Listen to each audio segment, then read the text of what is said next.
I remember sitting in the doctor's surgery and just breaking down completely. I don't know whether that was relief because someone had finally found something that why I wasn't right, or whether it was because I was then thinking, how can I have this illness? How can I, you know, I'm pretty level-headed, I go through processes, I do all that sort of thing. How can I have an issue of mental illness? What I've tried to do is get around to as many stations as I can to talk to people about what mental illness is, a little bit about my story, some inspiration that I had to help me get out, and then where you can actually get help if you need it. You need to talk to someone. You can't, obviously the bike ride was don't do it alone, but you obviously need to talk to someone about it, because when you don't, you're actually bottling it up more inside and you're actually eating away at yourself. That's what I found anyway.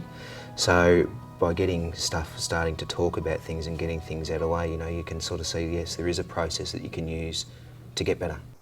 When I hit rock bottom, which is about 2.5 to 3 years ago now, I'm sort of somewhere about there, I was ashamed of myself. I didn't think I was any good at what I did. I wasn't worthy of being a person. I just hated myself, all that sort of stuff. I tried lots of different ways to talk to him and to get him to talk to me about it, and yeah, it was really hard, and then it came to that really crisis point. I couldn't reach him, you know, he was in a dark place. You know, even with the suicidal thoughts, you know, if that had occurred, you know, I didn't really think, you know, the kids will be better off with someone else anyway. You know, the kids can get another dad from somewhere.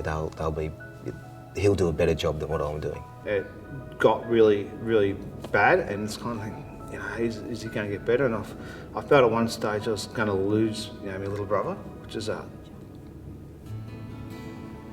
you know, pretty tough. But as far as there's been studies done that between around 37% more likely to have issues with depression or mental illness just because of what we do, our workforce, our jobs that we go to and those sort of things. So all of a sudden, we've already put ourselves in a category of risk before we even start. Regardless of rank, where you come from, which brigade you're at, if you talk about it and get it out in the open, it's going to help.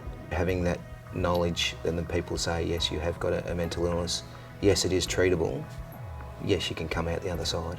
You know, I think that was some really good advice that I got from my psychologist, that, you know, this is an illness, it is treatable, we can work with it.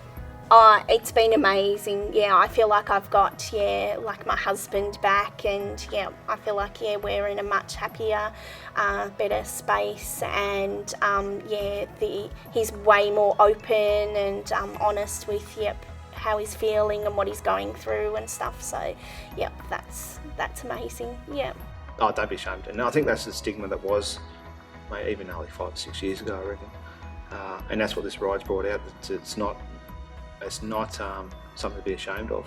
You've got to deal with it, and everyone goes through different periods in their life.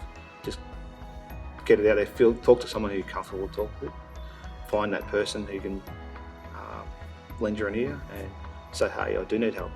I'd like to say that life and your life is far too important.